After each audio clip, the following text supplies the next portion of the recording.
Hello, everybody. Welcome to another live stream of your House Shrink. Join me. There are quite a few of you out there. And I'm going to be talking about today something that's very important. I see a tremendous need in looking through TikTok. I'm going to be talking about the psychology of relationships. And there's a psychology of relationships because we're human beings and we have psychological principles and anthropological principles that we follow. So it's there. And I want to also leave it open for you if you have any questions to come on and join me.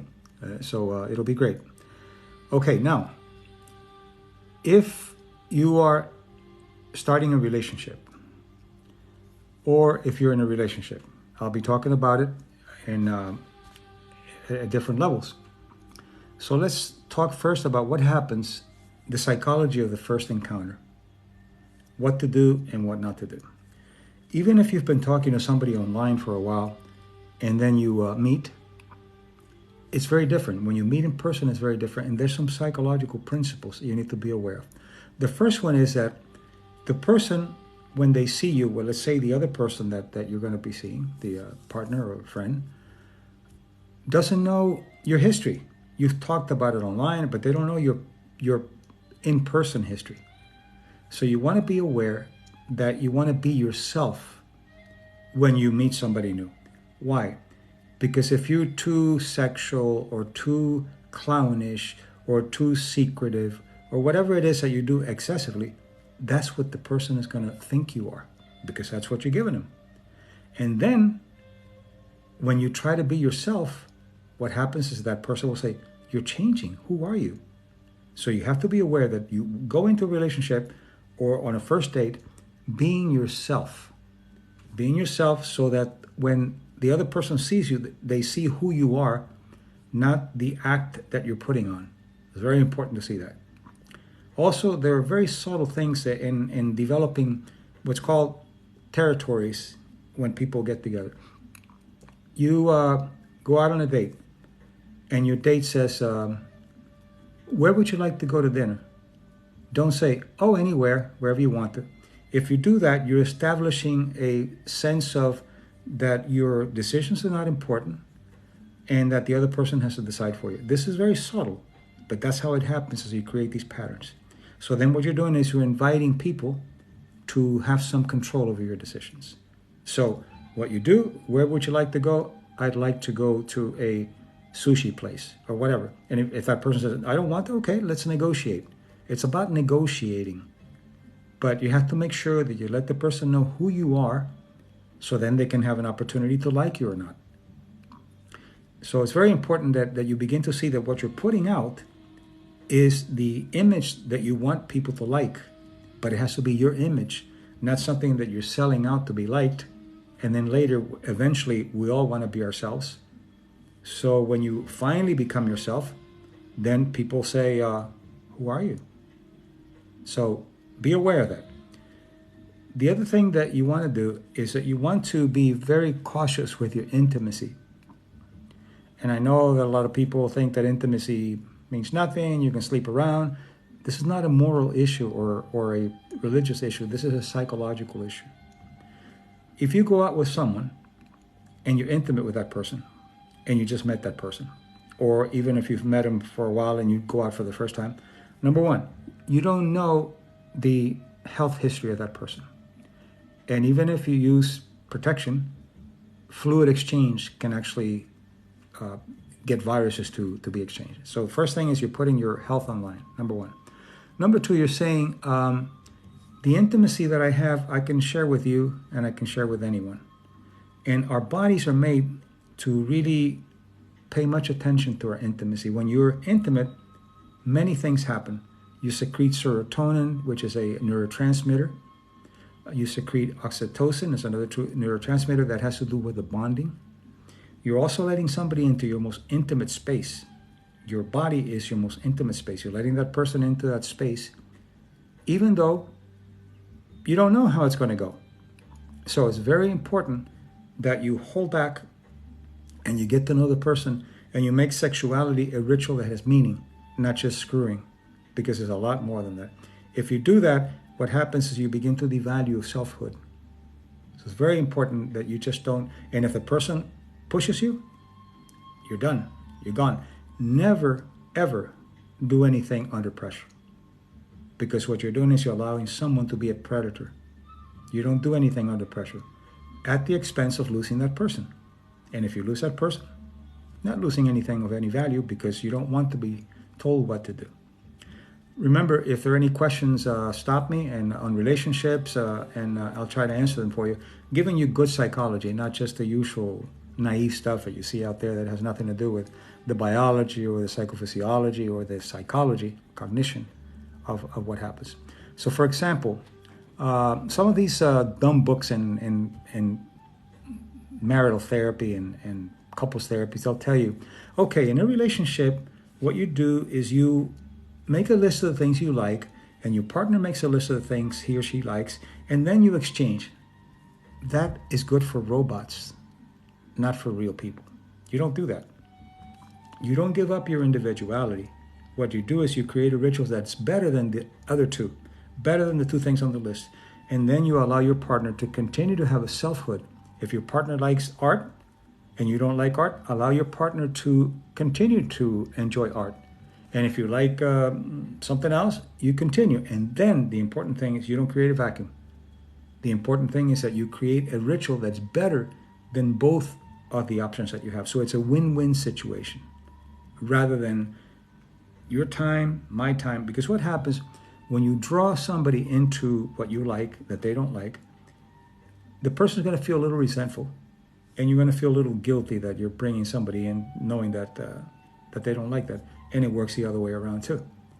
So you want to be able to keep your selfhood in a relationship so you don't get lost. Otherwise you get lost.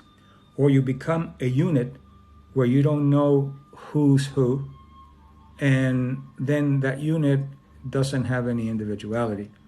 And individuality is a very important component of psychological health and physical health, psychoneuroimmunological health, which is the area that studies how thoughts and emotions affect the immune, nervous, and endocrine system. That's my specialty, and how cultures affect. So it's very important that you begin to see that you are the guardian of your temple. You're the guardian of your selfhood, and you don't give it away. You don't negotiate it. You have to have people that honor it, and you honor those people back. And that sounds a little bit too Pollyannish, but it's not. This is good science. I'm speaking to you from good science, not just trying to be nice or you should do what's expected of you in a society. Not that. There's some physiology that goes beyond that. Okay, we have a lot of people. Let's see. Grandma Blair joined us, and quite a few people are joining us. So I want to give it a little time. So if you have any questions, usually it takes a while for people to come in and start asking questions. But it's all about relationships and the psychology of relationships and the good science of relationships. Remember, as Homo sapiens, our species as Homo sapiens, we've been around for about 150,000 years. And those 150,000 years, we have been perfecting what causes health, what causes illness, what is the best connection in a relationship, what is the best way to end a relationship. 150,000 years. And that information is passed on epigenetically, meaning that it passes on in your genes to the next generation. Not through DNA, but through the expression of genes and with RNA and so other things. The point is that you're passing on information. So you have a tremendous amount of knowledge, tremendous amount of information about anything that you want to know. If you pay attention, all you have to do is close your eyes, go inward, and ask yourself some questions, and the archives start coming out. It's amazing what can happen if you do that. It's very powerful. So if there are any questions about the relationships, let me know, and I'll keep going if they're not. Javier Santamaria is here, 43. See, I pronounced it right because my father was from Spain and I speak Spanish. So maybe I'll do one in Spanish sometime because there are a lot of people that are having bad relationships in Spanish. Thomas, how are you, Thomas? Welcome. Questions at 90202. A lot of people are joining. So again, I'll go on with relationships. A relationship requires work. It doesn't mean that you're going into the salt mines, but it requires work. It requires a commitment to improve the conversation that you have, a commitment to go a little deeper with each other, and also to be aware of what matters in a relationship, to see if you're growing in a relationship.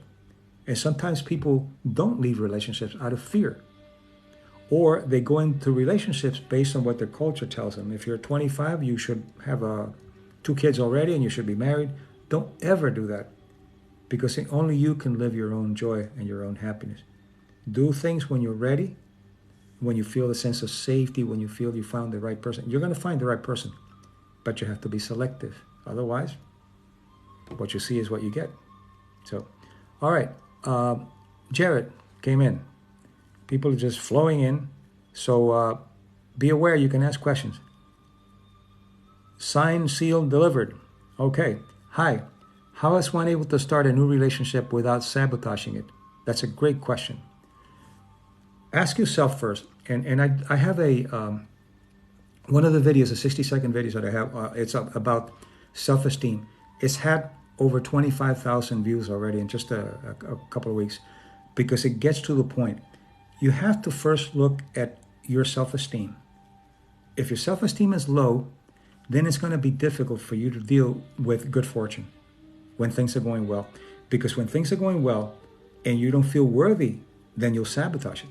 So sabotage has to do with how much you feel that you're worthy of a good relationship. And listen to the video, watch the video, and I talk about the 3 components of self-esteem. And of course, I have books, the Mind Body Code, the Mind Body Self, so you can learn all about that. They're bestsellers on Amazon. But you be aware.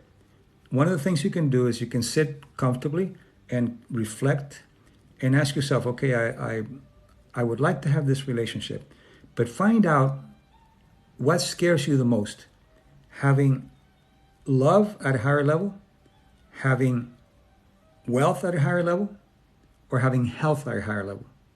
And you'll see that the body will respond. If you're making a certain amount of money and you multiply it times 10, what would I be doing with that money? You're going to feel some tension, because horizons of abundance are only to a certain level. So you have to practice that.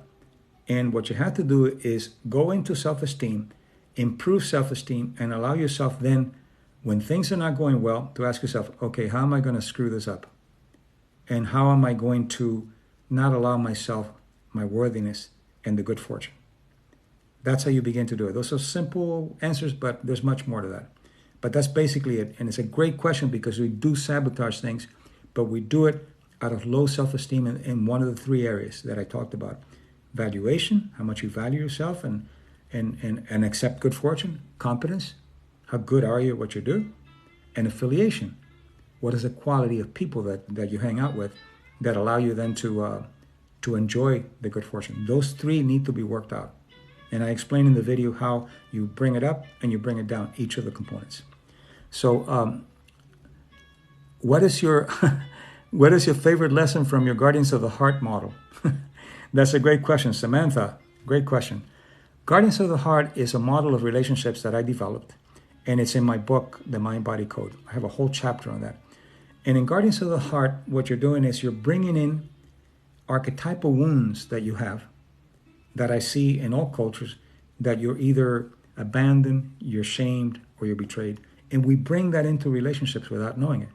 So my favorite is the covenant of safety that you create. I call it the covenant of safety, which is the safety that you create so you can have conversations about your potential wounds. If not, we tend to manipulate each other with them without even knowing it. If you know that that your partner has an abundant, let's say in his subconscious, an abandonment, you do abandonment kinds of things when you're angry, and then your partner goes into fear. So that's my favorite part, the covenant of safety that you create so you can discuss anything with each other without putting each other down. It's very important to do that. If you don't have a covenant of safety, you can never discuss the things that are bothering you, the things that are scaring you in a relationship. And the power of the relationship is to find that covenant of safety so you can deal with the world as partners, because the world can be harsh sometimes. But if you're partners, it's we and the world. Okay, a lot of people. Ronald came in, and quite a few people. Jazz came in, user 454, and on and on and on. And they keep coming in. So, any more interesting questions? All questions are interesting, by the way. So, any more questions that you want me to try to answer for you? And again, I want to remind you that you can go to my YouTube channel, and it's Dr. Mario Martinez. That's simple. And I have over 120, 130 videos on all of these things, on relationships, on guardians of the heart, on intimacy. And you can watch them. Of course, they're all free. And this one, anytime I do any live streaming, you know that the segments on TikTok are only 60 seconds. So what I do is I have this downloaded into my YouTube channel, and you'll be able to see it tomorrow. It'll come out tomorrow, and the title will be the title here of A Psychology of Relationships. So you can watch it. It'll premiere tomorrow at 2 or 4, I'm not really sure. But you'll be able to watch the whole thing if you missed it. But you can also practice some of the things that I talk about, because these are complex situations here. And I'm giving you good psychology. I'm not giving you just a Pollyanna, be happy. It doesn't work like that. Lil Money, Patricia Alvarez. Welcome, everybody. So any other questions? All questions are brilliant, by the way. Every question is brilliant. I've never seen a dumb question. Never. Because what appears to be dumb is really a need to get clarity. And what's more beautiful than that, to somebody asking you to get clarity? So don't be afraid of any questions here. Gavier, David Jacobs. Whoa, a lot of people joining us here. But be aware. Questions, questions, questions, so I can help. VCRT2. What are your thoughts on the balance between solitude and getting into a relationship? That's a great, great question. First, solitude means that you chose to be alone, and you choose to get to know yourself. You choose to get to know your companionship with yourself, your belongingness with yourself, and your joy with yourself. Once you've been able to really conquer that, and you feel comfortable with it, then you go to relationships. But always knowing that you don't want to lose your selfhood. That is time. It's good to spend time by yourself as well as your partner. So you can. There's some reflection that you can only do with yourself. It can't be the Bobbsey twins all the time. But the first thing you do is you find out, what kind of relationship do I have with myself? And in solitude, you can do that. And then you go out. Solitude and loneliness are different, for example.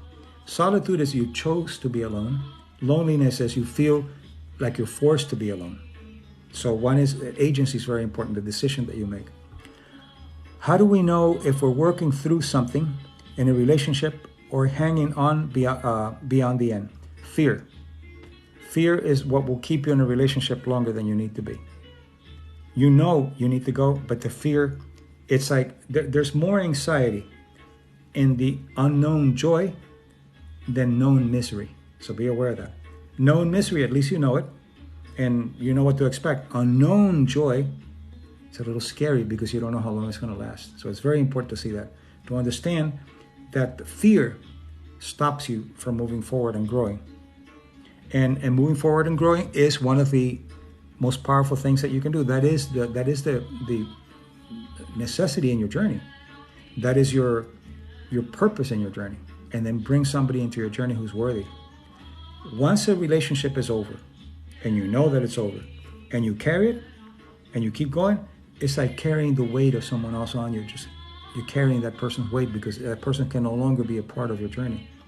But you keep them there out of fear or out of pity or whatever, not knowing that when you let somebody go, you give them an opportunity for them to grow.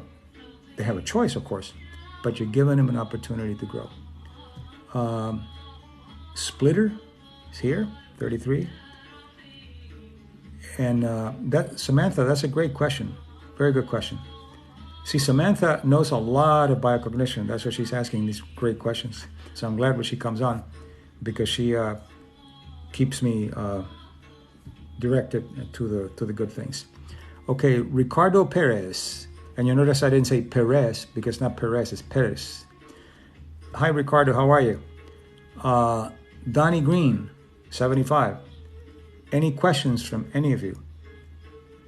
It's an opportunity here to talk to an expert in relationships, to a clinical psychologist who's giving you free education. Dustbuster, Papa Bear. Hi. How are you? It's easier to read. I'm wearing my usual Hollisters, but it's dark today, so I could see the letters which are in white.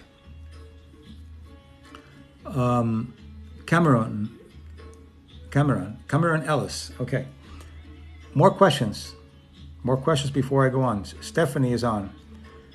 For those of you who just joined us, I'm talking about psychology of relationships. What to do in first dates, what to do when you're getting to know a person, but also be aware that there are going to be challenges in the relationship. And one of the things that you do after you're in a relationship for a while that's very important is that you look at the totality of the relationship before you judge what's going on. Let's say somebody committed an indiscretion or they made a mistake, which we all do. First look at, okay, what are the patterns? There are good things in this relationship for 2 years, and now something happens. I have to judge it based on the totality of the relationship, not what happened, because if not, it's what have you done for me lately? And that doesn't work really well. You have to bring the totality of the relationship. If this person has a pattern of being good, then it's worthy to work things out. If they have a pattern of being bad, then it's not worthy of working it out, because you're going to get more. Patterns in psychology is the best way you can predict things, by looking at patterns. If somebody makes a mistake one day, well, they made it. But if they make a mistake, the same mistake every week, then that's a pattern, and you want to look for it. What if we have established a pattern that needs to change, but I'm too scared to be without him? Well, what you do first is find out, what is the fear? Is it the fear of abandonment? Is it the fear of shame? Is it the fear of betrayal? And each of them has an antidote. Abandonment requires self-commitment. Shame requires self-honoring. And the betrayal requires self-loyalty. But find out who taught you that to end a relationship is bad. You learned it. We learn all that, not by what they say, but what you see in parents and other people that are important. What happens? Maybe you saw parents that divorced, and you went through a lot of pain, and then you try to do everything to not be abandoned or not to abandon anyone. So a lot of it is looking at the history of how you learned that pattern of being afraid to be without someone. Part of it is because you're not comfortable being with yourself. So one suggestion again is that you begin to develop a relationship with yourself so you can be in good company. Otherwise, you're giving that person a lot of power over you, especially a lot of power over your joy. Nobody can give you joy. You take it with you. It appears that they're giving you joy, but they're not. You take joy with you wherever you go. So that's a quick answer. My books, of course, The Mind Body Code, The Mind Body Self, go deeper into it, but I can give you some quick things here given the time constraint that we have. Okay, more questions. These are really, really good questions. They always are. Yes, but I don't like that he knows that about me. I feel like he has more power. No, you gave him power. Let me talk about the difference between power and control. Control you can give to someone when you trust them. You have a toothache, you give control to a dentist to do something about your tooth.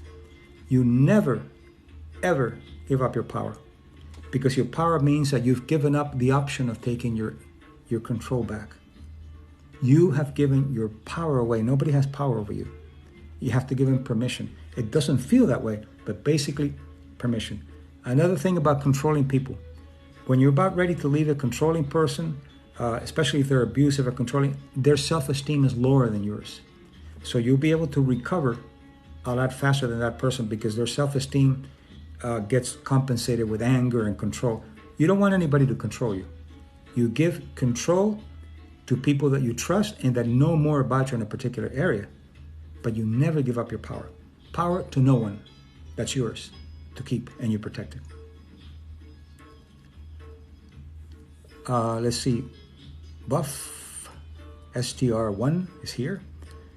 So these are quick answers, but you go deep into them and you'll see. And later you'll be able to watch the video again on YouTube. As I mentioned, you go to my YouTube channel, it'll be there tomorrow. It'll be featured tomorrow, either at 2 or 4 o'clock Central Time. Let's see. You're welcome. Somebody's thank you. Tip for talking with partner who gets angry and shuts down conversation, thus avoiding issue. Why does that your partner do it? Because it works. If they get angry, they don't want to deal with it, they get angry and it works. So what do you do? Number one, be aware that that's their defense mechanism. So one of the things you can do is you can say, I notice that you get angry with me when I want to talk to you about something that's important to me. Is there anything that you can do about that? Is there anything no, there's nothing I can do. I just get angry. Okay. All right. What if I let you know something that you don't like, and you can tell me that you don't like it, that you're angry with me? And then we keep going. You're angry with me? I'm angry with you. And okay, you're angry. Now let me continue to talk to you. But there are people that you can't reach because their anger is so ingrained and so defensive that you're not going to be able to have a decent conversation. There you have to either get some professional help or get out. But always give an opportunity to people. And you can also ask, where did you learn to respond to anger like this? Oh, I didn't learn it anywhere. Yeah, where did you learn it? Is it possible? Did anybody get angry with you when you were kids that made you afraid? That kind of thing, to help them understand that they weren't born with the anger. They learned to use anger as a way of protecting themselves from emotionality that might hurt them.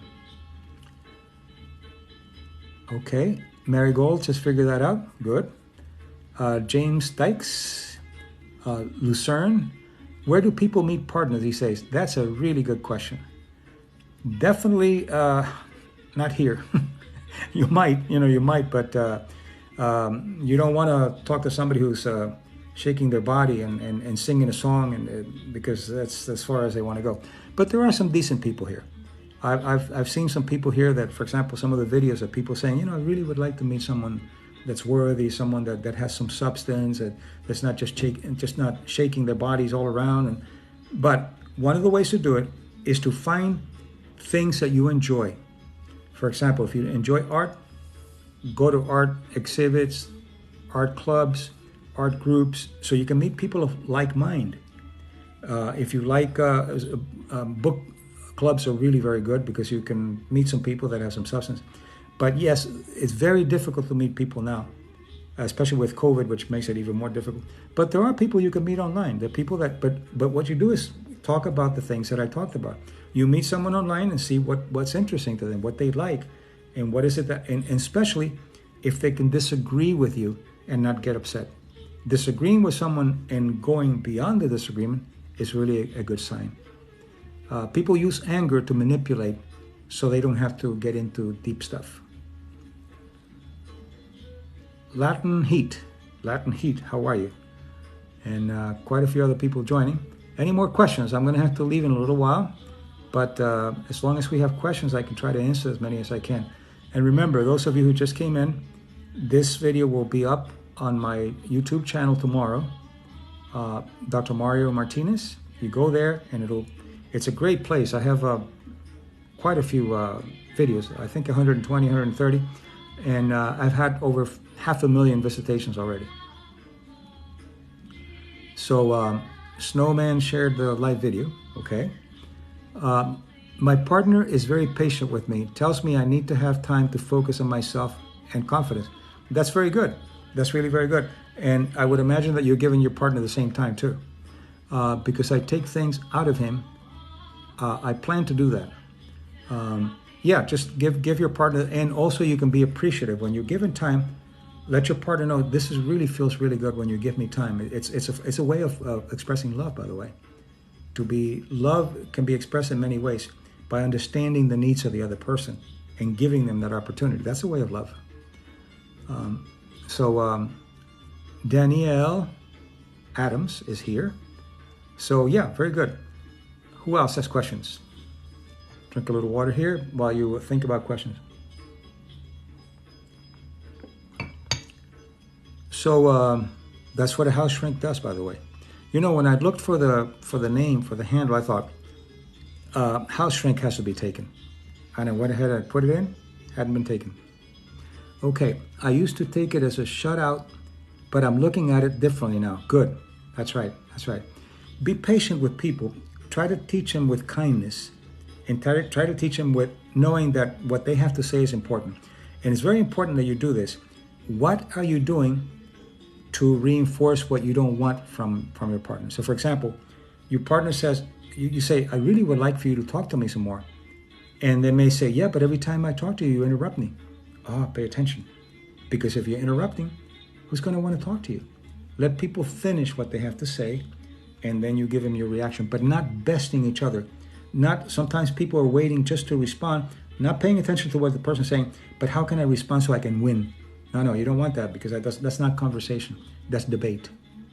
And you don't want to debate, you want conversation. Any relationship tips you would give? Well, that's what I'm doing, giving relationship tips. Find the right person. It's better to be alone than to be with the wrong person. It's very important. And money, love, just follow my channel, which I hope you do. If you haven't followed it, go ahead and do it, so you can have access to all my videos, and then I can reach a larger audience also. Hello there, how are you? I'm doing well here, trying to give some tips on relationships. But first, remember, if there's anything that you take today with you, is that you have to learn to have a relationship with yourself first before you take it anywhere else. You have to be able to be at peace with yourself, to have a good companionship with yourself. And how do you do that? Take yourself out to dinner sometime by yourself, meditate by yourself, go for a walk by yourself, and reflect on who you are, the things that you want to change in your life. And gradually what will happen is you'll begin to like yourself when you're alone. If you like yourself when you're alone, then it's time to bring somebody in. But make sure that that person also likes to be alone. Because if not, then they'll be like an emotional vampire that'll drain you, because you always have to be nourishing them. Angel T32 is here now. Quite a few people are here. FN, Virginia Lady. Hi, Virginia Lady. How are you? I love these names, very creative. And as you know, House Shrink is here. So I try to answer as many questions as I can. And I'm going to be doing more streams because I have more opportunities to go a little deeper. With the 60 seconds, it's very hard. It's like sound bites. But sometimes it's good because I can get some things in there and then I can expand on them here. And those of you who just joined us, you can see this video later. Tomorrow it'll be on my channel, YouTube, Dr. Mario Martinez, YouTube. Okay? All right, Mo. Hi, Mo. 1111 joined. Who else? Anybody else with questions? I have just a little bit more time before I go, so take time and ask questions that you like. They're here, all of you. I'm trying to create what I call a subculture of wellness, a subculture of wellness, so you can begin to confirm each other's excellence, each other's goodness, to be able to talk to each other and to learn from each other in a way that allows you to bond, which is very important in relationships. And it doesn't have to be a romantic relationship. You can have many relationships with friends and people, but the same rules apply. You have to be able to listen to the person, and the person has to be able to listen to you, not agree, but hear you out. Hear you out and have disagreements. And a disagreement does not mean that there's something wrong with you. When someone disagrees with you, it doesn't mean that you're a bad person. They disagree with a thought or a behavior, but it doesn't make you a bad person. Do you think it's okay to go days without speaking to a partner? Not unless you're in a monastery or a convent. I think if you don't speak to your partner for a while, find out what it is that you're doing to make that happen. What is it your partner is doing to make it happen? Somehow you're punishing each other when you try to connect. So find out what that is.